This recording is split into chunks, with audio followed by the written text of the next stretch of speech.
Voilà, donc nous sommes réunis à nouveau pour un nouveau tutoriel. Donc nous allons utiliser SolidWorks et commencer par vérifier que la barre d'outils est bien cochée correctement. Donc vous devez cocher fonction, géométrie de référence, ce qu'on n'a pas utilisé jusqu'à présent, on en aura besoin cette fois-ci, esquisse, standard, vue standard, voilà, voler les tâches. Voilà, une fois que ceci est fait, donc comme d'habitude, fichier, nouveau, pièce, OK. Voilà, donc ici, nous allons cette fois-ci non plus démarrer avec plan face, mais avec plan dessus. Ceci est lié en fait à l'utilisation de l'imprimante 3D ensuite qui va nous permettre de réaliser cette pièce. Donc, plan dessus, et nous allons nous mettre normal à plan dessus. Voilà. Vous voyez que l'axe Z est dirigé vers le bas, donc vous cliquez une nouvelle fois sur normal à plan dessus, de sorte à ce que l'axe Z bleu soit dirigé vers le haut. Voilà, ça pour nous, ça sera ensuite plus simple d'utiliser l'imprimante 3D. Si on a cette configuration-là. Donc maintenant que je suis bien orienté, j'ai mon plan dessus, j'ai mon axe Z vers le haut, je prends tout simplement l'outil ligne. De nouveau, donc le Z est redescendu, donc je le remets vers le haut, voilà. Et là, je vais, à partir de l'origine, tracer un trait de 30 mm. Voilà, 30 mm, je valide. Ensuite, à partir de là, je vais tracer un trait de 10 mm.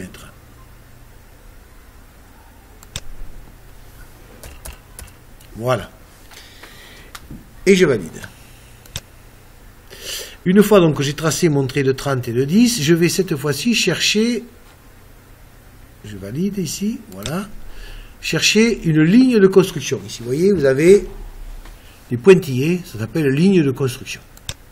Et je vais tracer une ligne de construction qui part de l'origine ici, qui va vers le haut et qui monte de 40. Donc je la trace, voilà, et j'affiche 40 et entrée. Voilà, donc ma ligne de construction, je vérifie qu'elle fasse bien 40, alors elle fait 57.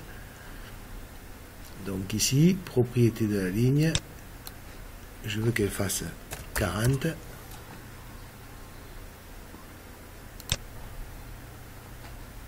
Voilà, je reprends ma ligne, j'ai un souci, voilà.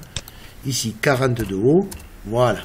Donc ma ligne fait bien 40 de haut. Donc si je récapitule, j'ai donc tracé ici un trait de 30 de long, un autre trait de 10 de haut, et ici une ligne de construction de 40 mm de haut. Alors maintenant que j'ai cette configuration-là, je vais chercher ici l'arc 3 points. Vous voyez?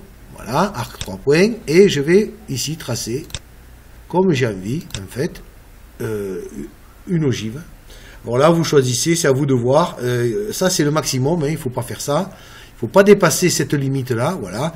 Donc, vous pouvez faire une ogive à l'intérieur jusqu'à ce que le pointillé s'affiche, en fait. Voilà. Donc, vous la faites comme vous voulez, voilà. Moi, je la fais comme ça.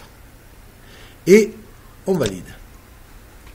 Alors, maintenant qu'on a fait ce tracé, on va utiliser ici base avec révolution. Donc, je vais cliquer ici sur cet outil des fonctions, voilà.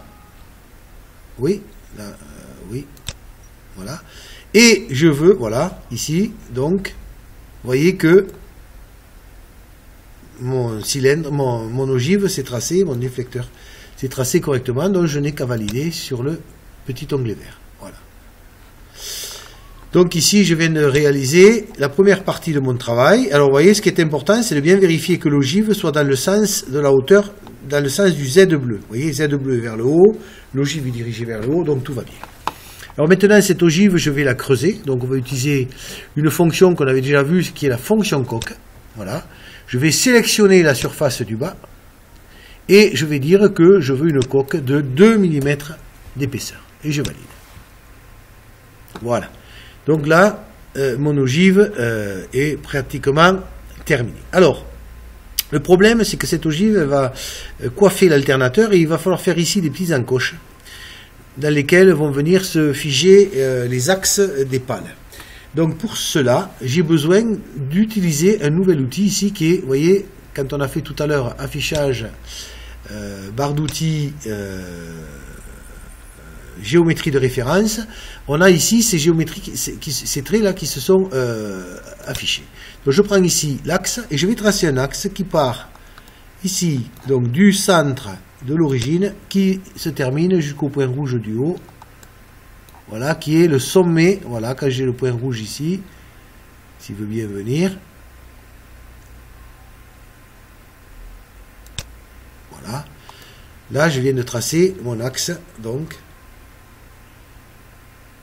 Et je valide. Donc, qui part du sommet, hein, voilà, et qui part de l'origine et qui arrive au sommet. Alors, une fois que j'ai fait cet axe, je vais cette fois-ci choisir plan droit. Me mettre normal au plan droit. Et là, je vais dessiner un rectangle, cette fois-ci, donc qui part ici du trait rouge, vous voyez. Voilà, je le trace au hasard, et qui arrive à l'autre trait rouge. Et ça, ce seront les encoches donc, qui vont recevoir ensuite les axes des pales. Donc je vais coter, donc je prends ici cotation, vous voyez, en dessous du crayon. Et ces encoches font 10 mm. Donc je double-clique dessus. Pardon. Là, je me suis trompé. Donc ici, ça fait 10 mm. Je double-clique, voilà. Et ici, j'affiche 10. Et je valide.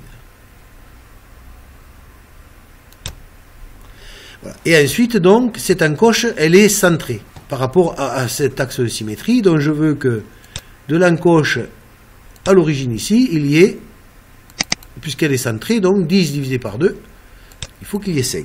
Voilà. Et là, j'ai mon encoche qui vient se mettre pile au bon endroit, je valide. Donc, vous voyez que l'encoche s'est dessinée. Donc, hein, elle est bien au milieu ici de l'axe et elle est bien sur le plan en face. Alors, maintenant que j'ai dessiné cette encoche, en fait, on a dessiné cette encoche tout simplement pour creuser. Donc je vais chercher maintenant la fonction ici, enlèvement de matière, et je vais enlever la matière. Ici je vais chercher à travers tout, voilà, et je valide. Et donc j'ai bien ici mon encoche qui est créée, voilà, au niveau de l'ogive. Alors à partir de maintenant, c'est là que nous allons avoir besoin de ce trait que nous avons tracé tout à l'heure, là, de cet axe de référence, là. Parce que cette encoche, il va falloir la répéter. On va la répéter un certain nombre de fois. Donc tout va dépendre du nombre de pales que vous avez dans votre éolienne. Si par hasard, par exemple, vous avez 3 pales, il va falloir donc mettre 3 encoches.